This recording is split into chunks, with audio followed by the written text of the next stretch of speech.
विश्वामित्र के यज्ञ की रक्षा नहीं, यज्ञ को विनष्ट कर देते थे मारीच और सुबाहु, उनकी माता दुराशा, उनकी माता ताड़का।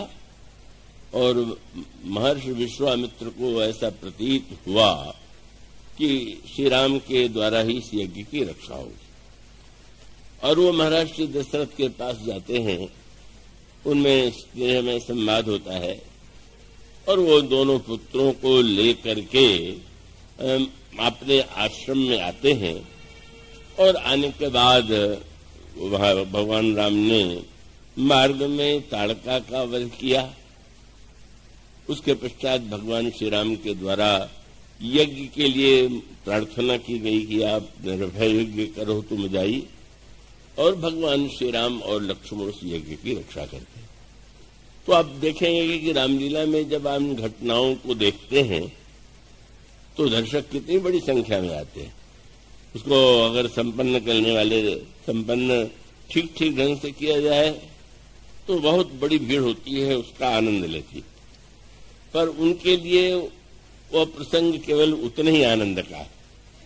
जब वो गावेंगे, राम लक्ष्मण जी गावे, चाहे कोई जो ताड़का पड़ी की पड़ी रह गई, खड़ी रह गई, तो वो खड़ी पड़ी और जड़ी सबका बहुत आनंद सुनने वालों को लगता तो लिखती, लेकिन इतना ही तो नहीं है। उसका जो अर्थ है, उसका जो भाव है, और जिस उद्देश्य से इस ग्रंथ की रचना की गई, अब वो ताड़का खड़ी रह गई या पड़ी रह गई, ये तो एक विनोद का तुकबंदी जैसा उसका आनंद है। पर गोस्वामी जी उसे किस अर्थ में देखते हैं और अर्थ के पीछे निहित तात्पर्य क्या है। अगर आप रामायण का पूरा आनंद लेना चाहते हो तो आप भाषा का भी आनंद लें, अर्थ का भी आनंद लें, और उसका जो पीछे निहित भाव है, तात्पर्य है, उसे हृदयंगम अवश्य करें, तो आपको बहुत अधिक रस की अनुभूति होगी। इसीलिए कभी कभी बड़ी कठिनाई आ जाती है। जब एक बार मैं कानपुर बार बार कई वर्षों से होता रहता है, एक वर्ष मैंने देखा कि भीड़ तो बहुत है, पर वो जब कथा प्रारंभ हुई तो वो श्रोता बेचारे, उनके चेहरे पर हवाइयां उड़ रही थी, बड़े परेशान हो रहे थे, और मैं भी परेशान हो रहा था। भीड़ देख करके मैंने ये कहा, जो आयोजक थे, कि आपने प्रचार तो किया तो भीड़ ही है, लेकिन ये हमारे पुराने परिचित कोई श्रोता नहीं दिखाई दिए, और वो तो बेचारे घबरा रहे थे। तो उन्होंने कहा इसके पहले यहाँ रामलीला हो रही थी, तो हमने सोचा कि अब रामलीला में इतनी भीड़ हो रही है, वहीं प्रचार कर दिया जाए। तो मैंने कहा वो दर्शक बेचारे थे और उनको आप श्रोता बनाना चाहते थे, वो उनके लिए संभव नहीं था। वो घबरा गए। फिर से जब प्रचार किया गया तो दर्शक आना कम हो गए और श्रोता फिर बढ़ते गए। तो दर्शक का आनंद तो एक दूसरे प्रकार का होता है, लेकिन गोस्वामी जी जब संकेत देते हैं तो कितना गहरा संकेत देते हैं। उनका ताड़का की मृत्यु के बाद कल यही कथा का विश्राम हुआ था। महर्षि विश्वामित्र के द्वारा जब ताड़का की ओर संकेत किया गया और भगवान श्री राम ने उस ताड़का का एक ही बाण में वध कर दिया और उसको अपने आप में लीन कर लिया, तो महर्षि विश्वामित्र ने श्री राम को पहचान लिया। तो शब्द बड़ा विचित्र है, क्योंकि लिखा हुआ मानस में यही है कि महर्षि विश्वामित्र को पहले से ही ध्यान में इसका अनुभव हो गया था कि महाराज दशरथ के घर में ईश्वर का अवतार हुआ। तो फिर ऐसी स्थिति में ये लिखना कि तब ऋषि निज नाथ ही जिये चीन ही, कुछ विरोधाभास सा लगता है, और उसका तात्पर्य कब समझ में आवेगा। गोस्वामी जी कहते हैं त्रेता युग में एक ताड़का नाम की राक्षसी थी, और ताड़का के दो पुत्र जो थे वो यज्ञ को नष्ट कर देते थे। अब ये ताड़का आज नहीं है, मारीच और सुबाहु नहीं है, तो हम रामायण की गाथा को इतिहास के रूप में पढ़ लें या कहानी के रूप में पढ़ लें। पर गोस्वामी जी कहते कि ना, आपके हमारे जीवन में आज भी ताड़का है, मारीच और सुबाहु है, और अगर हम यज्ञ करना चाहेंगे, ये यज्ञों की परंपरा का प्रसंग है। श्री राम का जन्म यज्ञ के माध्यम से, जनक नंदिनी सीता का दूसरे यज्ञ के रूप में उनका प्राकट्य हुआ। विश्वामित्र यज्ञ की रक्षा के लिए श्री राम लक्ष्मण को मांग करके ले आते हैं, और फिर जनकपुर में जो यज्ञ हो रहा था उसकी पूर्णता के लिए श्री राम लक्ष्मण के साथ महर्षि विश्वामित्र उन्हें लेकर के जाते हैं। गोस्वामी जी ने जो सूत्र दिया, इसका अभिप्राय यह है कि ताड़का जब तक नहीं मरेगी तब तक न तो मारीच दूर जाएगा। अब लड़ने की एक कला बताई गई। गोस्वामी जी कहते हैं भगवान राम ने एक ही बाण में ताड़का का वध कर दिया। कहते कहते श्रोताओं पर दृष्टि पड़ी तो एक दो सो रहे हैं। अब क्या करें, उनकी क्या समस्या है, कृपा करके थोड़ा सामने बैठ के सोएंगे तो मैं निराश होने लगूंगा कि मैं ही सही नहीं हूं कि श्रोता सही नहीं है। तो अब वो गोस्वामी जी जो बात कहते हैं वो बात ये है, पढ़ते हैं आप ना, जैसे कहते हैं एक ही बाण, उन्होंने एक ही बाण में ताड़का का प्राण ले लिया। तो क्या एक ही बाण लिखना आवश्यक है क्या? बाण से मार दिया। पर अब पूरे रामायण पर अगर आप दृष्टि हो और उसके अर्थ और अर्थ के पीछे जो भाव है तो उस पर आपका ध्यान जाए तो गोस्वामी जी बताना चाहेंगे। अनेक ऐसे राक्षस और दैत्य हैं जिन पर भगवान ने एक बाण से प्रहार किया। अनेक ऐसे हैं कि जिन पर कई बाणों का प्रहार किया गया, और सबसे अधिक जिस पर बाणों का प्रहार करना पड़ा वह रावण था। उसका वध करने के लिए प्रभु ने पहले 30 बाणों का प्रयोग किया, 10 सिर और 20 भुजा काट दी, फिर भी रावण की मृत्यु नहीं हुई। और तब रावण की मृत्यु के लिए भगवान को 31 बाणों के द्वारा रावण का वध करना पड़ा। अब साधारण व्यक्ति इसको जादूगरी समझ ले या उसको इस रूप में देखे, पर गोस्वामी जी का तो ग्रंथ तो भावना तत्व का रहस्य प्रकट करने वाला ग्रंथ है।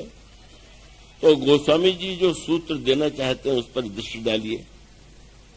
और ताड़का के वध के बाद मुनि ने पहचान लिया, इसका अर्थ क्या हुआ? और इसका अर्थ यह है कि अपने आप को भक्त कहने वाले अनगिनत व्यक्ति हैं। दूसरे लोग भी उदारता पूर्वक बड़े भक्त हैं ऐसा कह देते हैं, पर भक्त है क्या? और अगर कोई व्यक्ति अपने को भक्त मानता है तो भ्रमवश मानता है कि सचमुच वो है। अब गोस्वामी जी सूत्र देते हैं, मानो विश्वामित्र जी ने योग दृष्टि से भले ही देख लिया कि ईश्वर का अवतार हो गया और मांग करके भी लेकर के आए, पर गोस्वामी जी जब 2-3 वाक्य कहते एक ही बाण प्राण हर लीना, एक ही बाण से, तो एक शब्द का प्रयोग कुछ गिने चुने प्रसंगों में, जैसे बाली के ऊपर, वहां पर भी प्रभु ने जब बाली के वध की प्रतिज्ञा किया तो कह सकते हैं मैं बाली का वध करूंगा, पर वहां भी प्रभु कहते हैं सुनो सुग्रीव मैं मारी हूं, बाली एक ही बाण, एक ही बाण से बाली का वध करूंगा। ताड़का का वध भी एक ही बाण से होगा। क्या इसका अभिप्राय है? जब इनको दुर्गुणों के अर्थ में ग्रहण करें, जैसा कि रामायण में किया गया, बहिरंग दृष्टि से वो त्रैतय उसके पात्र हैं, राक्षस हैं, वो मारे गए। पर गोस्वामी जी कहते हैं कि अगर इन राक्षसों और दैत्यों को या इनके चरित्र को हम इस दृष्टि से देखें तो वो दुर्गुण है, और वो दुर्गुण वो त्रेता युग में भी थे और आज के युग में भी है। उस समय बाहर के रूप में उनका वर्णन किया गया, और आज हम सबके हृदय में विद्यमान है। अब गोस्वामी जी उसको समझने का जो सूत्र देते हैं वो क्या है? गोस्वामी जी ने यह कहा कि सहित दास दुख दोष दुरासा दलेव नाम जिम रवि निशिनासा ऋषित राम सुकेत सुताकी सहित सेन सुत कीन बिबाकी सहित दोष दुख दास दुरासा दलेव नाम जिम रवि निशिनासा। शिष्य से पूछ लेना पड़ता है कि वो सुना तो नहीं चुके। शिष्य के सामने वो समस्या नहीं हो तो क्यों पहले बोलता है, और वो जो बात बोलेगा वो तो गुरु के द्वारा सुनी हुई बोलेगा। तो मैंने सोचा नाम महिमा सुना रहे थे तो शायद इसकी व्याख्या उन्होंने की हो, इसलिए मैंने पूछ लिया।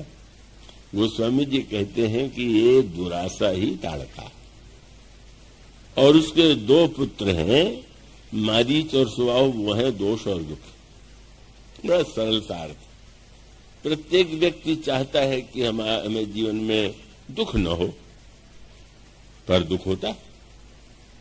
और मनुष्य भले ही चाहे कि हम दोषों से मुक्त हो जाएं, पर दोष भी नहीं छूटते। अब गोस्वामी जी सूत्र देते हैं कि मारीच और सुबाहु को जन्म देने वाली ताड़का पर ही भगवान राम ने पहले प्रहार किया।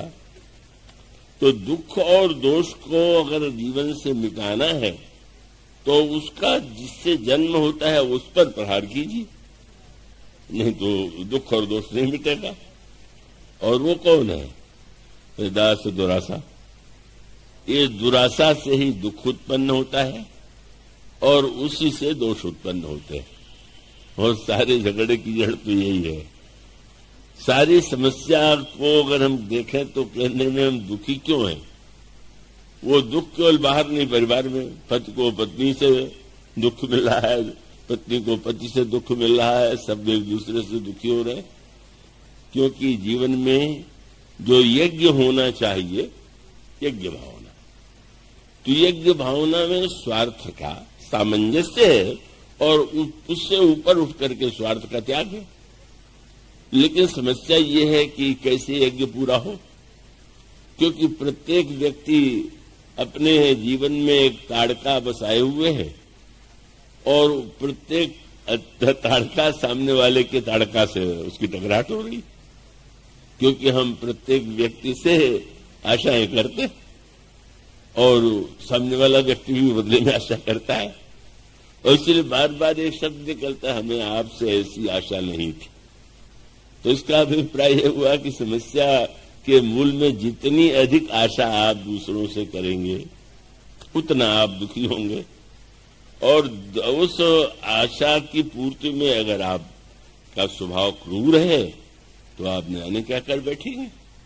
आशा पूर्ण होने पर कई लोग दुखी होते हैं और आशा पूर्ण न होने पर कई लोग क्या क्या नहीं कर देते।